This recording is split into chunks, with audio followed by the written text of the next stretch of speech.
किसान देखता है कि उसका खेत किसी ने रात में कुचल दिया है, इसलिए वो गुस्से में अपने तीनों बेटों को बुलाता है और उन्हें खेत को दिखाते हुए उसकी देखभाल का जिम्मा सौंप देता है। इन तीनों बेटों में जॉन, जो कि सबसे छोटा बेटा था, उसको सभी आलसी मानते थे, इसलिए जॉन के बड़े भाई उसका फायदा उठाते हुए उससे खेत की निगरानी अकेले ही करने को कहते हैं। जॉन भी मान जाता है और अकेला ही खेत की निगरानी करने लगता है। लेकिन उसकी दिक्कत तो तब बढ़ती है जब वो रात में अकेला ही खेत में पहरा दे रहा होता है, क्योंकि उसे एक अजीब सी आवाज सुनाई देती है। जब वो पीछे मुड़कर देखता है तो उसे एक बहुत बड़ा सफेद कलर का घोड़ा दिखाई देता है। ये सब देखकर उसे अपनी आंखों पर यकीन नहीं होता, क्योंकि आज से पहले उसने कभी भी इतना बड़ा घोड़ा नहीं देखा था। इसीलिए वो रस्सी से घोड़े को पकड़ने की कोशिश करता है, लेकिन घोड़ा भी जोन को घसीटते हुए वहाँ से भागने लगता है और खूब देर तक भागने के बाद वह घोड़ा एक दलदल में जाकर फंस जाता है। हालांकि जॉन भी घोड़े पे दया दिखाते हुए उसकी मदद करता है और उसे दलदल से बाहर निकाल लेता है। जॉन देखता है कि उसकी आंखों में आंसू है, इसलिए वो उसे रस्सी से आजाद करते हुए उससे कहता है कि तुम मुझसे वादा करो कि तुम कभी भी दोबारा इस खेत में नहीं आओगे। घोड़ा भी ये सुनकर उसे धन्यवाद देते हुए यहाँ से चला जाता है। हालांकि जॉन को ये चीज नहीं पता थी कि उसके इस नेक काम से उसकी किस्मत बदलने वाली है। अगली सुबह जब जॉन जागता है तो वो देखता है कि उसके फार्म हाउस पर तो 2 घोड़े बंधे हुए हैं। जॉन समझ नहीं पाता कि यह सब क्या हो रहा है और तभी उसे एक आवाज कहती है कि यह उसके लिए एक गिफ्ट है। जॉन पलटकर देखता है तो उसे वहाँ पर एक छोटा घोड़ा दिखाई देता है। वो जॉन से कहता है कि कल रात जिस घोड़े को आपने बचाया था वो मेरी माँ थी और वह आपसे बहुत खुश है, इसलिए उन्होंने आपके लिए 2 घोड़े गिफ्ट में भेजे। जॉन यह सुनकर बहुत खुश होता है। तभी जॉन को अपने पिता की आवाज सुनाई देती है। जॉन बाहर आता है और अपने पिता को बाहर ही रोकने की कोशिश करता है ताकि वह अंदर न आ सके, और वो उन्हें बाहर से ही वापस भेज देता है। एक बार फिर से जॉन उसी छोटे घोड़े जिसका नाम फॉयल होता है उसके पास वापस आता है और वो फॉयल पर सवार हो जाता है। फॉयल तेजी से दौड़ने लगता है और जॉन उसकी स्पीड देखकर हैरान रह जाता है, क्योंकि जॉन ने आज से पहले इतना तेज दौड़ने वाला घोड़ा कभी भी नहीं देखा था। इसके बाद फॉयल एक आवाज लगाता है जिससे वो दोनों घोड़े जो कि फार्म हाउस पर होते हैं वह भी भागते हुए उनके पास आ जाते हैं। जॉन सोचता है कि वह इन घोड़ों को बाजार में बेच दे। जॉन जब घोड़े बेचने के लिए बाजार में आता है तो कई लोग जॉन से वो घोड़े खरीदना चाहते थे। हालांकि फॉयल भी जॉन को सलाह देता है कि हमें इन घोड़ों को बेंच में बैठे उस बुजुर्ग आदमी को बेच देना चाहिए। लेकिन जॉन इन घोड़ों को तो राजा को बेचना चाहता था ताकि उसे बहुत सारे पैसे मिले। और जब राजा आता है तो वह घोड़ों को देखकर मोहित हो जाता है, क्योंकि आज से पहले उसने इतने सुंदर घोड़े कभी भी नहीं देखे थे। लेकिन मंत्री राजा से कहता है कि ये घोड़े चुराए हुए हैं, इतने सुंदर घोड़े इस लड़के के हो ही नहीं सकते। राजा भी इस मौके का फायदा उठाता है और बिना पैसे दिए जॉन के दोनों घोड़े ले लेता है। जब जॉन पैसे की बात करता है राजा चुप रहता है और वहाँ से चला जाता है। फॉयल भी जॉन को डांटता है, मैंने पहले ही कहा था कि इन घोड़ों को उस बुजुर्ग आदमी को बेचना चाहिए। हालांकि फॉयल जॉन को उदास देखकर दुखी हो जाता है, इसीलिए फॉयल एक बार फिर से आवाज लगाता है और दोनों घोड़े आवाज सुनकर भागते हुए इनके पास वापस आ जाते हैं। लेकिन इन दोनों को ये चीज नहीं पता थी कि घोड़ों की वजह से राजा की बग्घी पलटकर आटे की बोरियों पर गिर चुकी है, जिससे राजा का पूरा चेहरा सफेद हो जाता है। इसलिए राजा को जॉन पर बहुत जोर से गुस्सा आता है। हालांकि राजा अपनी प्रजा के सामने जॉन को कुछ भी नहीं कहता और वो इस बार जॉन से इन घोड़ों की कीमत लगाने को कहता है। लेकिन राजा का मंत्री कहता है कि क्यों ना हम जॉन को अपने पास काम पर रखकर आप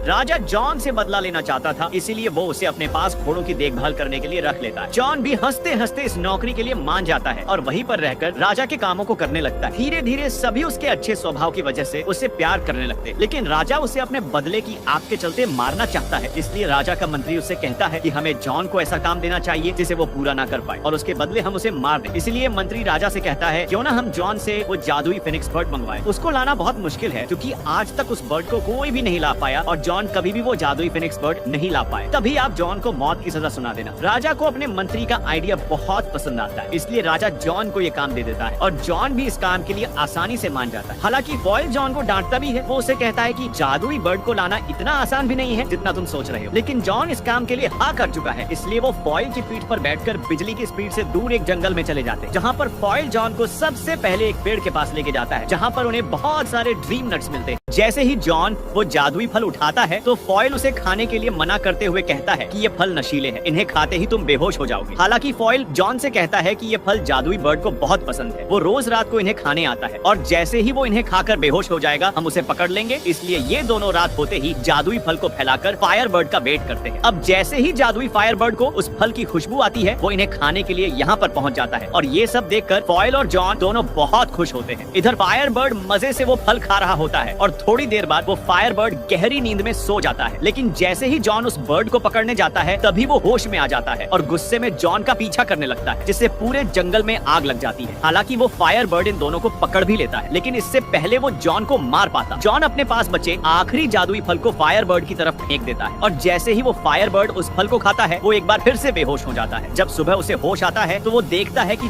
जॉन ने जादुई फायर बर्ड को तो पकड़ लिया था जिसे आज तक कोई भी नहीं पकड़ पाया था, और जॉन अब इस फायर बर्ड को राजा के सामने पेश करने वाला है। लेकिन फायर बर्ड के आंसू देखकर जॉन को उस पे दया आ जाती है, इसलिए जॉन उसकी जंजीरें खोल देता है, जिससे फायर बर्ड आजाद हो जाता है और वो जॉन को धन्यवाद देते हुए अपना एक पंख उसे देकर उड़ जाता है। दूसरी तरफ फायर बर्ड को ना पकड़ पाने के कारण जॉन को गिरफ्तार कर लिया जाता है। हालांकि जॉन सभी के साथ राजा को अपनी कहानी सुनाता है, लेकिन राजा उस पर बिल्कुल भी यकीन नहीं करता। इसीलिए जॉन राजा को फायर बर्ड का वो पंख दिखाता है, लेकिन इस वक्त तक वो चमक नहीं रहा था, इसलिए सब उस पंख को नकली समझकर उसका मजाक उड़ाते हैं और राजा जॉन को अपने बदले की आग के चलते मौत की सजा सुना देता है। और इससे पहले वो जॉन को मारते वहाँ पर फायर बर्ड आ जाता है, जिसे देखकर सभी को विश्वास हो जाता है कि जॉन बिल्कुल सच बोल रहा था और उसे एक असली राजा मानने लगते। दूसरी तरफ ये देखकर राजा को पहले से भी ज्यादा गुस्सा आ रहा था, इसीलिए राजा अब किसी भी कीमत में जॉन को मारना चाहता था। राजा का मंत्री एक बार फिर से राजा को सलाह देते हुए कहता है कि हमें जॉन को आइस माउंटेन की रानी को लाने के लिए भेजना चाहिए, क्योंकि आज तक उस पहाड़ पर कोई भी नहीं पहुंच पाया, और अगर जॉन रानी ले भी आए तो आप उसे शादी कर लेना। क्या जॉन रानी को ला पाएगा? Subscribe for next